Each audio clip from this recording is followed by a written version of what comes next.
প্রিয় বন্ধুরা, আসসালামু আলাইকুম।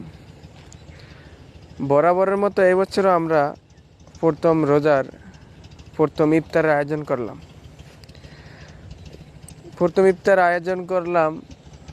প্রতি বছরই আমরা আমাদের ইয়াং অথবা ছাত্ররা আমাদের বাড়ির আমাদের মসজিদের প্রথম ইফতারটার আয়োজন করে থাকি আমরা। আর আমাদের এলাকার আমরা প্রথম ইফতার দেই, এটা সবাই একটু আনন্দ সহকারে মসজিদে আসে এবং তারা ইফতার খায়। এই বছর আমাদের মসজিদে প্রায় 65-70 জন মানুষ হয়েছে এবং প্রতিদিনই এরকম হয়, আরেকটু কমও হয়। বিশেষ করে আমরা প্রথম দিন ইফতার দেই, আমরা একটু আয়োজনটা একটু ভালো করি।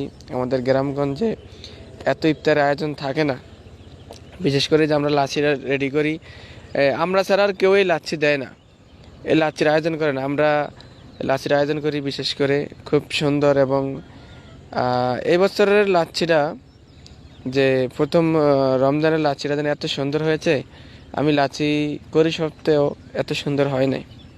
যাই হোক, আলহামদুলিল্লাহ আমরা সব কিছু গুছিয়ে এবং সুন্দরভাবে করতে পারছি, এজন্যই শুকরিয়া আদায় করি, আলহামদুলিল্লাহ। যাই হোক, তো আমাদের মতো আপনারা কারা কারা এরকম আয়োজন করেন ইফতারের, তো কমেন্টে বলবেন। আর আমাদের কাজটা কীরকম হয়েছে এবং আমাদের প্রতি বছরের এই উদ্যোগটা কীরকম হয় অবশ্যই কমেন্টে জানাবেন। আর বিশেষ করে এটা আমরা মানুষকে দেখানোর জন্য ভিডিওটা করি নাই, আমরা ভিডিওটা করলাম যে আমাদের মতো আরও সব এলাকার মসজিদের মানুষেরই যে মনে অনুপ্রেরণা জাগে, ছাত্র সমাজের অথবা ইয়াং জেনারেশনের মনে অনুপ্রেরণা জাগে এরকম মানবিক কাজ করার জন্য, সেজন্য এই ভিডিওটা করা। তো সবাইকে অসংখ্য ধন্যবাদ, সবাই ভালো থাকবেন। আসসালামু আলাইকুম।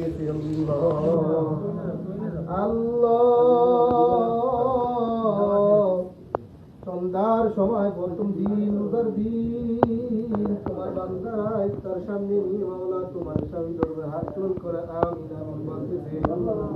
আল্লাহ, তুমি আমাদের প্রত্যেকের মাওলা রোজা তোমার মঞ্জুর করে নাও আল্লাহ। বিশেষ করে তোমার মাওলা ছাত্ররা মাওলা অনেক টাকা খরচা করে ইফতার দিয়েছে। আলহামদুলিল্লাহ রাব্বিল আলামিন।